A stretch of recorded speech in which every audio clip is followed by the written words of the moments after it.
नमस्कार, अपना उत्तराखंड बुलेटिन देख रहे हैं आप। मैं हूं आपके साथ साहिल धुलिया। बुलेटिन की शुरुआत करेंगे और आपको सीधा लिए चलते हैं, तस्वीरें दिखाते हैं। मुख्य न्यायाधीश आज शपथ ग्रहण करने वाले हैं और अब से कुछ ही देर में वो शपथ ग्रहण करेंगे। तो विपिन सांघी को राज्यपाल शपथ ग्रहण कराएंगे। कार्यक्रम का आयोजन किया गया है, सीधी तस्वीरें आपको दिखा रहे हैं। महामहिम, आपकी अनुमति हो तो इस समारोह की कार्रवाई प्रारंभ की जाए। महामहिम की अनुमति से इस समारोह की कार्रवाई प्रारंभ की जाती है।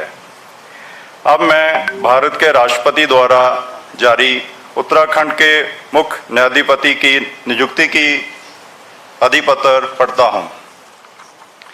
मैं रामनाथ कोविंद, भारत का राष्ट्रपति, भारत के संविधान के अनुच्छेद 217 के खंड 1 द्वारा मुझमें निहित शक्ति से एतद द्वारा दिल्ली उच्च न्यायालय के न्यायाधिपति श्री विपिन सांघी को अपने पद के प्रभार संभालने की तिथि से उत्तराखंड उच्च न्यायालय का मुख्य न्यायाधिपति नियुक्त करता हूं। 18 जून 2022। अब मैं महामहिम श्री राज्यपाल महोदय से मुख्य न्यायमूर्ति विपिन सांघी महोदय को उत्तराखंड उच्च न्यायालय के मुख्य न्यायाधिपति के पद की शपथ दिलाने का अनुरोध करता हूं।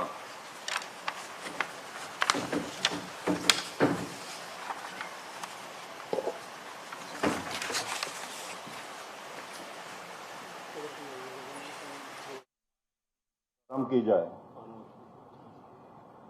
महामहिम की अनुमति से इस समारोह की कार्रवाई प्रारंभ की जाती है।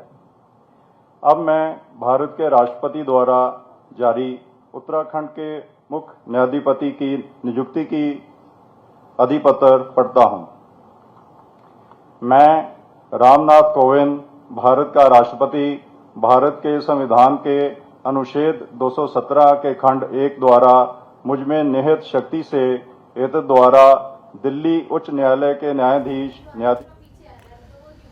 तो विपिन सांघी को मुख्य न्यायाधीश के रूप में शपथ यहां पर दिलाई जा रही है। सीधी तस्वीरें आपको दिखा रहे थे। बढ़ते आगे, उत्तराखंड में प्रदेश सरकार अपने संकल्प पत्र को लेकर आगे बढ़ रही है। सरकार के घोषणा पत्र के अनुसार उत्तराखंड को विकास की ओर अग्रसर करना सरकार की प्राथमिकता है।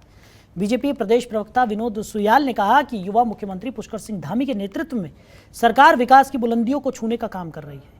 विनोद सुयाल ने कहा कि सरकार भ्रष्टाचार के खिलाफ लगातार कार्य कर रही है। बीजेपी सरकार ने जीरो टॉलरेंस का नारा दिया है, उसे सफल बनाने में हर संभव प्रयास किए जा रहे हैं।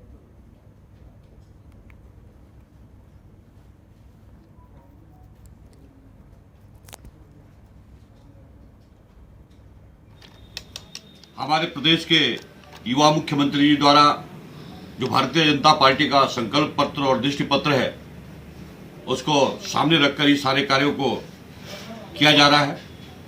जनता के बीच में जो वादे किए थे उन वादों को पूरा किया जा रहा है। 100 दिन का टास्क मंत्री, अधिकारी और कर्मचारियों सबको दिया था, उसको पूरा किया जा रहा है। इन 100 दिनों के अंदर बहुत ऐतिहासिक कार्य उत्तराखंड की सरकार ने किए हैं। इसलिए जो विपक्ष है वो केवल विरोध करने के लिए विरोध कर रहा है। और उत्तराखंड राज्य के अंदर ऐसा पहला राज्य है उत्तराखंड जो समान नागरिक संहिता को उत्तराखंड राज्य के अंदर लागू करने के लिए बहुत तेजी के साथ जिसने कदम बढ़ाए हैं, जिसने उसमें बजट का भी प्रोविजन किया है। लगभग 5 करोड़ रुपए का उसमें बजट का भी प्रोविजन किया गया है। उधर मुख्यमंत्री पुष्कर सिंह धामी ने पुलिस लाइन पहुंचकर देहरादून में प्रशासनिक भवन, क्वार्टर गार्ड और बैरक का शिलान्यास किया। इस दौरान उन्होंने चीता मोबाइल बाइक का भी फ्लैग ऑफ किया। मुख्यमंत्री ने पुलिस कर्मियों को संबोधित करते हुए कहा कि उत्तराखंड की मित्र पुलिस के नाम से पूरे देश को जाना जाता है, जो पूरे देश में इनकी अलग पहचान बनाती है। तो सीएम धामी ने सभी पुलिसकर्मियों को शुभकामनाएं देते हुए कहा कि पुलिसकर्मी बहुत ही मेहनत से काम करते हैं, लेकिन साथ ही पुलिसकर्मियों को और भी ज़्यादा मेहनत करने की ज़रूरत है ताकि उनके काम से उत्तराखंड की एक अलग पहचान बन सके।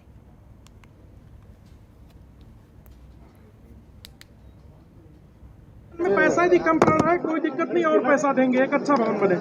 देखिए, माननीय प्रधानमंत्री जी का विजन है स्मार्ट पुलिसिंग, अच्छी पुलिस, और उत्तराखंड की पुलिस उस दिशा में लगातार काम कर रही है।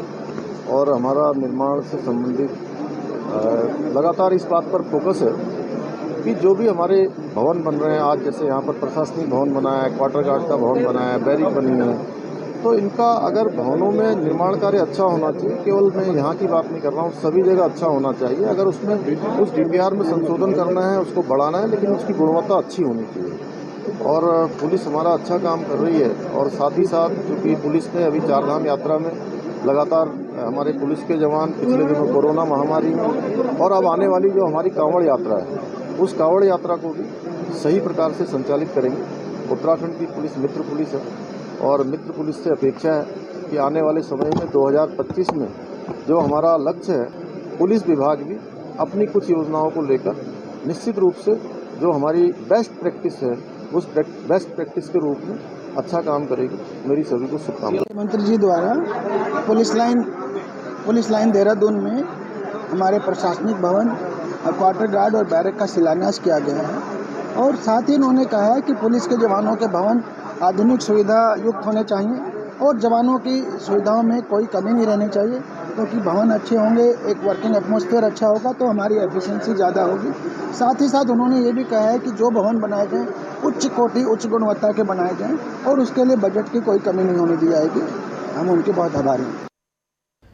उधर सुप्रीम कोर्ट के अधिवक्ताओं ने उत्तराखंड में हरिद्वार धर्म संसद समेत अन्य कई घटनाओं को लेकर चिंता जताई है। वहीं उन्होंने कॉमन सिविल कोड लागू किए जाने के बयानों को भी प्रदेश के लिए नुकसानदायक बताया है। सुप्रीम कोर्ट के 42 वरिष्ठ वकीलों ने उत्तराखंड के मुख्यमंत्री को खुला पत्र लिखा है।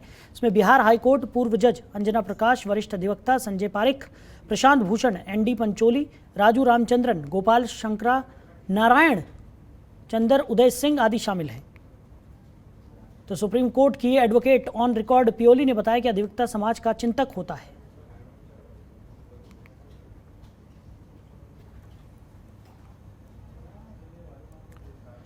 उधर अल्मोड़ा दौरे पर पहुंचे प्रदेश के शिक्षा मंत्री डॉक्टर धन सिंह रावत ने कहा कि जल्द ही सरकार प्रदेश में नई शिक्षा नीति को लागू करने जा रही है, जिसके बाद उत्तराखंड एनईपी को लागू करने वाला देश का पहला राज्य बन जाएगा। इसके लिए उन्होंने देश के प्रधानमंत्री नरेंद्र मोदी का भी आभार व्यक्त किया। तो उन्होंने कहा कि जल्द ही शिक्षा नीति को लागू कर दिया जाएगा और उसके बाद उत्तराखंड ऐसा पहला राज्य हो जाएगा जहाँ पर ये नीति लागू की जा रही है। और मंत्री धन सिंह रावत ने कहा कि जुलाई के पहले सप्ताह में नई शिक्षा नीति को लागू करने के लिए देहरादून में एक चिंतन बैठक की जाएगी, जिसके बाद इसको लागू कर दिया जाएगा।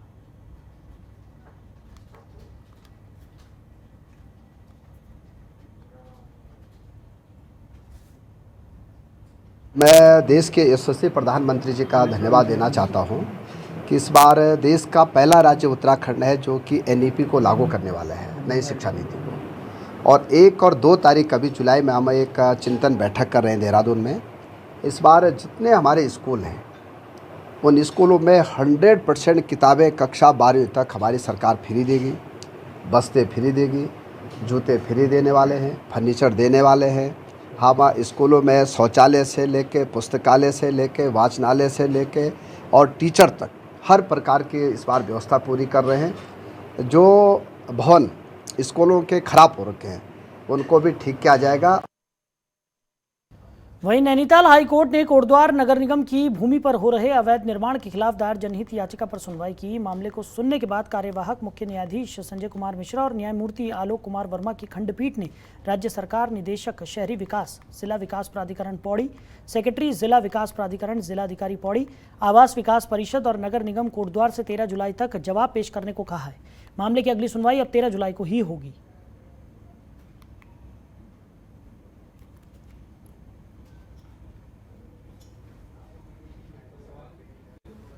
गौरव गिरी नैथानी, उन्होंने एक पीआईएल दाखिल की थी कोटद्वार के संबंध में। वहाँ जो है इलीगल कंस्ट्रक्शन हो रहा है, बिना नक्शा पास किए ही पूरे जो नगर निगम का एरिया है अवैध रूप से कई बिल्डिंगें बनाई जा रही हैं। तो उसके खिलाफ जो है यहाँ पीआईएल एक दायर की थी माननीय उच्च न्यायालय में।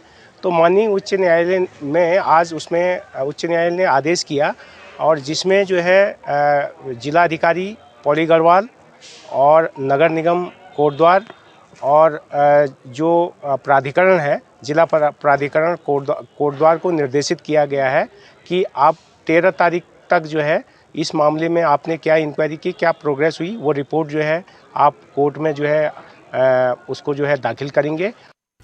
उधर अल्मोड़ा के सोबन सिंह जीना विश्वविद्यालय में अंतर्राष्ट्रीय सहयोग परिषद नई दिल्ली के माध्यम से भारत नेपाल संबंधों पर सेमिनार का आयोजन किया गया है। सेमिनार में भारत नेपाल की साझा संस्कृति के बारे में चर्चा कर इसे और मजबूत करने पर बात की गई। अंतर्राष्ट्रीय सेमिनार को लेकर आयोजक प्रोफेसर VDS नेगी ने कहा कि इसका मकसद भारत और नेपाल के बीच समानताओं को खोजना और प्रकाश में लाना होगा। हमें संरचनात्मक पक्षों पर काम करना होगा, अनुसंधान करना होगा ताकि दोनों देशों के बीच रिश्ते गहरे हो सके।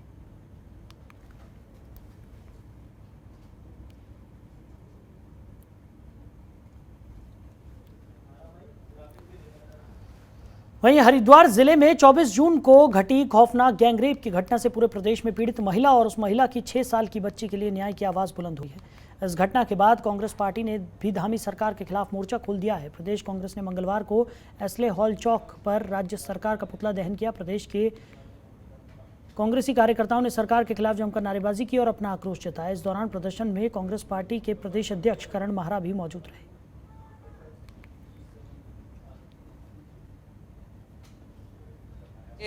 एक महिला के संग रेप हुआ है रुड़की में और उसकी 6 साल की बच्ची के साथ भी रेप हुआ है और जिसको लेकर जब डॉक्टर ऑपरेशन कर रहे थे डॉक्टर्स तक भावुक हो गए। सरकार आंख बंद करके कान बंद करके बैठी हुई है। पुलिस के ऊपर दोषारोपण हो रहा है, जबकि ये कारण यह है पुलिस की कार्रवाई नहीं होने का कि सरकार ऐसे मामलों में संवेदनशील नहीं है। पहले के जो 2-3 बड़े केसेस हुए जिसमें एक संगठन के बड़े व्यक्ति के ऊपर आरोप लगे थे मॉलेस्टेशन के और उस व्यक्ति को पदच्युत किया गया उत्तराखंड में, लेकिन दूसरे राज्य में बड़ी जिम्मेदारी दे दी गई 2-3 महीने बाद। वो लड़की आज तक कहाँ है किसी को पता नहीं। एक जनप्रतिनिधि के ऊपर आरोप लगा, DNA टेस्ट की मांग थी, कोर्ट ने आदेश कर दिए, आज तक DNA टेस्ट नहीं हुआ। तो ये पुलिस क्या करे? जब सरकार सहयोगी नहीं करे, सरकार दबाव की राजनीति करे तो यही होगा।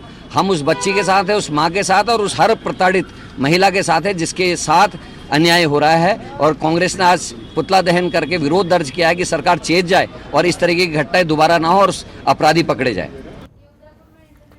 वहीं देश में विपक्षी दलों की तरफ से लगातार केंद्र सरकार की अग्निपथ योजना का विरोध जारी है। हरिद्वार में अग्निपथ योजना के विरोध में कांग्रेस कार्यकर्ताओं ने सत्याग्रह किया। देवपुरा तिराहे पर किए गए सत्याग्रह में कांग्रेस विधायक रवि बहादुर, पूर्व पालिका अध्यक्ष सतपाल ब्रह्मचारी और पूर्व दर्जाधारी मंत्री संजय पालीवाल समेत बड़ी संख्या में कांग्रेस नेता मौजूद रहे। तो लगातार अग्निपथ योजना का विरोध ये कांग्रेसी कार्यकर्ता करते हुए नजर आ रहे हैं। उसी को लेकर कांग्रेस का सत्याग्रह भी बदस्तूर जारी है। तो इस दौरान कांग्रेस नेताओं ने आरोप भी लगाया है कि मोदी सरकार देश के युवाओं के भविष्य से खिलवाड़ कर रही है। युवाओं पर जबरदस्ती अग्निपथ योजना को थोपा जा रहा है। कांग्रेस नेताओं ने साफ तौर से कहा कि देश के भविष्य के साथ ही देश की सुरक्षा हो रहा है। कांग्रेस बिल्कुल भी बर्दाश्त करेगी। कांग्रेस नेताओं ने चेतावनी दी कि जब तक मोदी सरकार अग्निपथ योजना को वापस तब तक कांग्रेस का विरोध जारी रहेगा। आज नौजवानों के लिए वो अग्निपथ योजना लाए।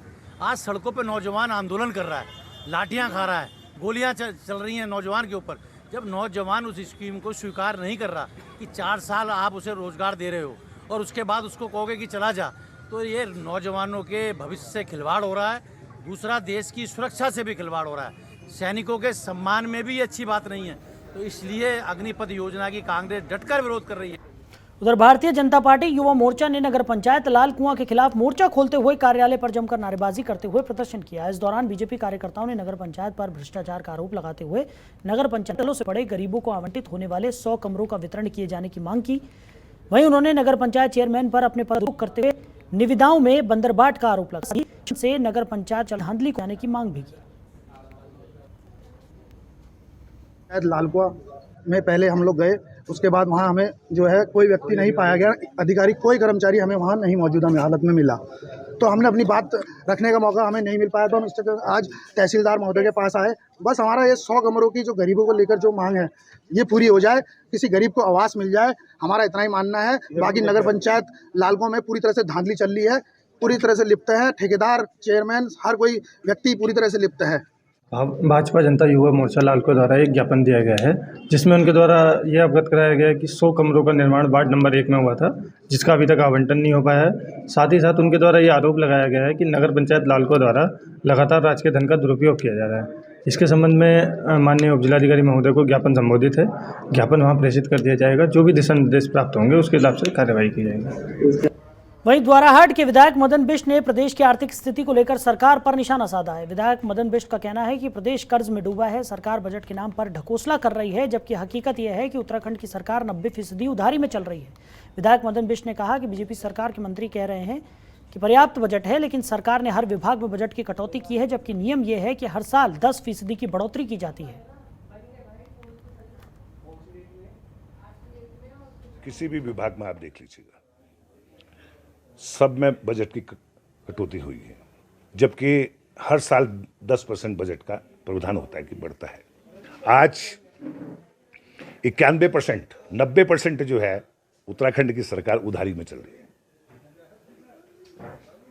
बजट कितने का पास करते हैं? 90% नाबार्ड का हमने उधार देना है, वर्ल्ड बैंक का हमने उधार देना है, सभी हमारा प्रदेश पूरे उधारी में चल रहा है। लोग कहते हैं, इनके मंत्री लोग भी कहते हैं पैसा है पैसा है, लोगों को पैसा है कहाँ, किस मत पे है? सड़कें वैसी की वैसी हैं, कागजों में इनका बजट है मेरे को लग रहा है, लेकिन धरातल पे इनका बजट अभी तक यूज नहीं हो पा रहा है। सरकार ने बजट पारित किया, उसमें भी तो आप देखिएगा ना, 70,000-72,000 करोड़ की तो हमारी देनदारी है। 88,000 करोड़ का 90,000 करोड़ के करीब बजट पास हुआ था, 72,000 करोड़ तो हमारी उधारी में है। उधर उपायुक्त और जिला पूर्ति अधिकारी विपिन कुमार ने बताया कि समस्त कार्ड धारकों को सूचित किया गया है कि शासन से प्राप्त दिशा निर्देशों के क्रम में राशन वितरण प्रणाली में पारदर्शिता बढ़ाने से हो रही समस्याओं को रोकने के लिए कई सुधार किए गए हैं। इसके तहत सभी कार्ड धारक जुलाई 2022 से प्रत्येक महीने की 1 तारीख से 20 तारीख तक बायोमेट्रिक ऑथेंटिकेशन के जरिए अपना राशन प्राप्त कर सकते हैं। प्रत्येक कार्ड धारक को राशन माहवार रूप में हर महीने का राशन उसी महीने की 20 तारीख तक बायोमेट्रिक ऑथेंटिकेशन रूप में उपलब्ध होगा।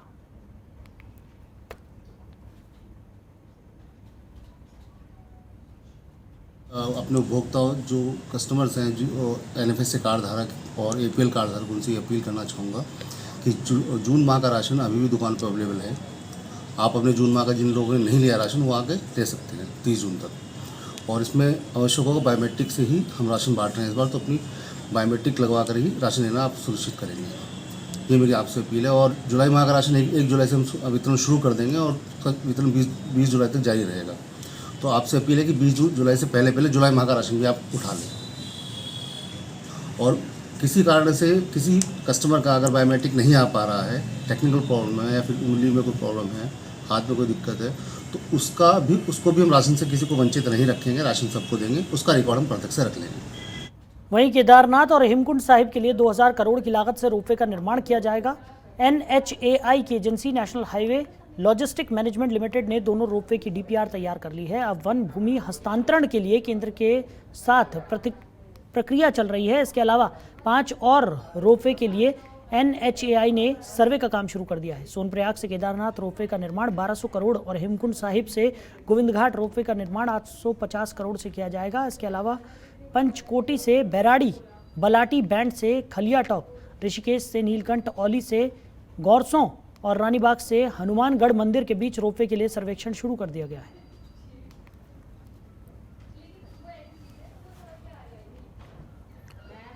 वहीं 2 साल बाद 14 जुलाई से शुरू होने वाली कांवड़ यात्रा में कोई भी पहचान पत्र के बिना नहीं आ सकेगा। इसके अलावा 7 फीट से ज्यादा ऊंची कांवड़ प्रतिबंधित होगी। धार्मिक भावनाएं भड़काने वाले गाने बजाने पर सख्त कार्रवाई की जाएगी। बता दें कि सोमवार को पुलिस मुख्यालय में DGP अशोक कुमार की अध्यक्षता में हुई यूपी, दिल्ली, हरियाणा, पंजाब, हिमाचल, राजस्थान रेलवे सुरक्षा बल और इंटेलिजेंस की बैठक में निर्णय लिए गए। सुरक्षा व्यवस्था के तहत ड्रोन, PAC, CCTV कैमरों का इस्तेमाल और सोशल मीडिया की निगरानी भी बढ़ाई जाएगी। आपसी समन्वय के लिए यूपी, हरियाणा और हिमाचल के नोडल अफसर हरिद्वार में बने कांवड़ कंट्रोल रूम में बैठेंगे।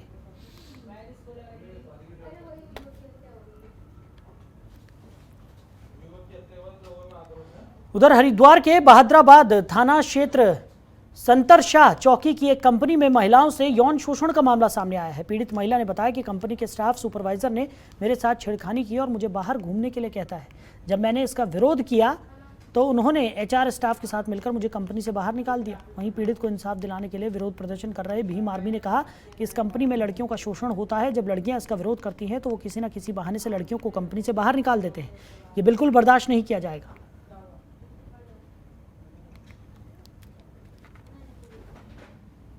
लड़का जिसने छेड़छाड़ की वो इनका डिपार्टमेंट का लड़का है, HR का, और उस पर ना कोई कार्रवाई की, उल्टा लड़की को ही बाहर का रास्ता दिखा दिया गया है। लड़की ये एकम्स मलिक कंपनी है, सांतरशाह पतंजलि योगपीठ। दूसरी घटना ये है, जो बाहर के जो हमारे लोकल के लड़के हैं उनको चिन्हित कर करके बाहर निकाल दिया गया इनके द्वारा। जो इन लड़कियों की आवाज़ उठाते थे अंदर या उनके साथ शोषण करते थे, स्टाफ को बताने से बेहतर तो लड़कों को, लोकल को बताते, क्योंकि लोकल का लड़का लड़ता था इनके साथ में कंपनी को। तो वहीं रुद्रप्रयाग के विलक्षण प्रतिभा के धनी और प्रसिद्ध गायक और रंगकर्मी नवीन सेमवाल का असामयिक निधन हो गया है, जिससे क्षेत्र में शोक की लहर दौड़ गई है। तो नवीन सेमवाल एक हास्य कलाकार ही नहीं बल्कि बामणी जैसे सुपरहिट गढ़वाली गाने में अपनी आवाज़ देने वाले प्रसिद्ध गायक रंगकर्मी भी थे। बता दें कि नवीन 44 साल के ही थे। थिएटर के माध्यम से उत्तराखंड के साथ ही मुंबई, दिल्ली समेत कई जगहों पर उन्होंने अपने कार्यक्रम भी किए।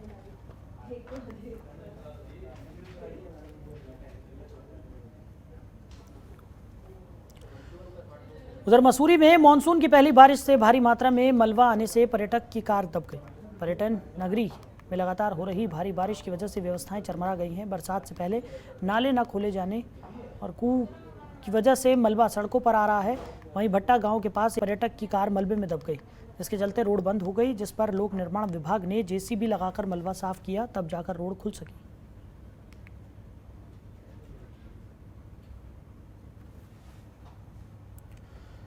उधर जनपद पौड़ी जिले के लैंसडाउन विधानसभा में बारिश के दौरान भी लोक निर्माण विभाग की तरफ से बनाई गई सड़क के डामरीकरण का वीडियो वायरल होने पर पीडब्ल्यूडी मंत्री सतपाल महाराज ने संज्ञान लिया है। उन्होंने कहा कि बारिश में डामरीकरण से सड़क की गुणवत्ता पर इसका प्रभाव पड़ता है। सतपाल महाराज ने कहा कि उन्होंने वीडियो देखी और संबंधित लोक निर्माण अधिकारी को कार्य को रुकवाने के तुरंत निर्देश दे दिए। सतपाल महाराज ने कहा कि प्रदेश में सड़क गुणवत्ता पूर्ण ढंग से बनाई जाए।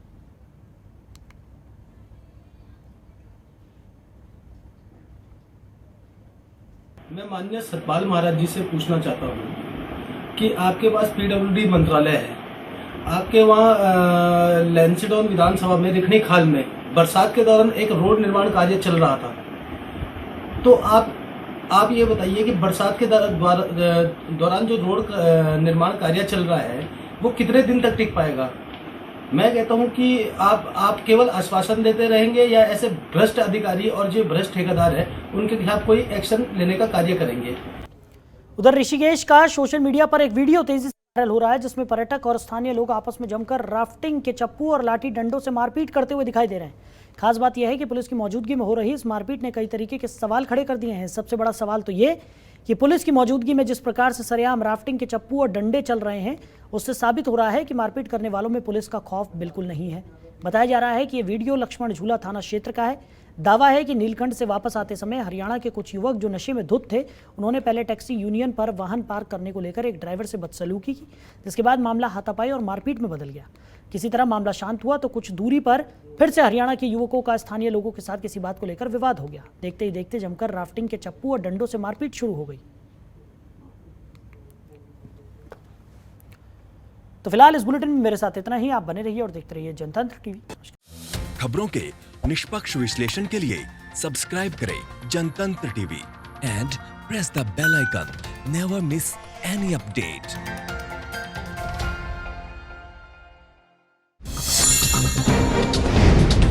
डाउनलोड कीजिए जनतंत्र टीवी ऐप को, जो कि अवेलेबल है गूगल प्ले और ऐप स्टोर पर। अधिक जानकारी के लिए अभी डाउनलोड करें।